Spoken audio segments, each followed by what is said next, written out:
What kind of ideas were going around in his head based on the conversations you may have had with him? He never came across as some kind of like religious fanatic or anything. I mean, I knew that he was, religious, but it wasn't like he would try to convert you or anything, I just knew sort of that he was religious, but that's pretty much it. Kind of, keeping that part mainly to himself. But then, on the other hand, if you look at the central Oslo, there is like, I don't know what it could be compared to, but there is any possible denomination of, let's say, not a mainstream church, and each of them is trying to get you in. On the other hand, there is just a lake of population who are very heavy drug addicts. And then you have squatters. So central Oslo is basically like just, pick your poison. Which wrong way do you want to pick?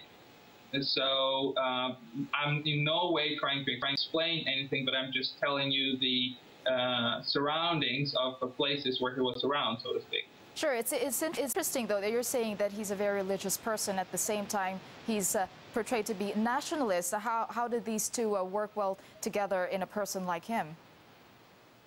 Well, at the moment when I knew him, I would not describe him as a person who is very thought through ideologically. I would more describe him who is simply bugged, irritated, sometimes even all the way to the anger that like he would be angry that he would be, so to speak, second to some person of, let's say, Oriental or Pakistani origin, but not more than that. I did not get this thought through ideological vibe from his conversation.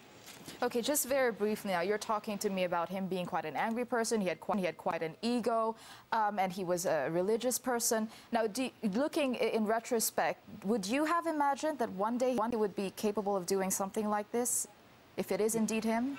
No way, absolutely no, never, ever I would have imagined that. And there are far more guys who are acting up way more weird than he was. Okay. Now, how do you think he got these ideas into his head in the first place? You kept talking about stories in his relationship with girls and church. Do you think it's somewhere there that he got these ideas into his head?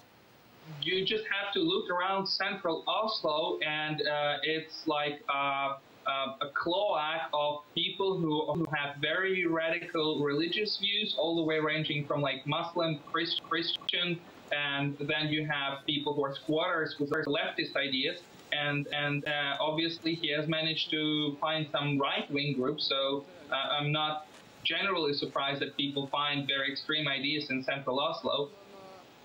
Okay, just one more thing. You kept saying that he got irritated. What was a topic, for example, that really got him irritated or angry?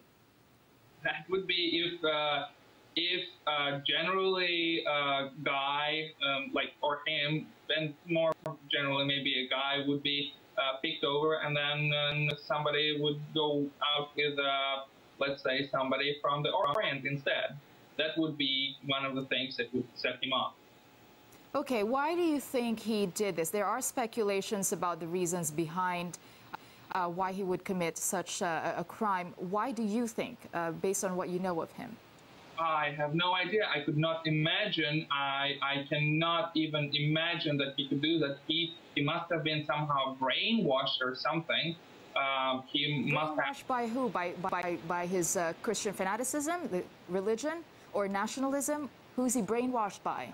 I don't know.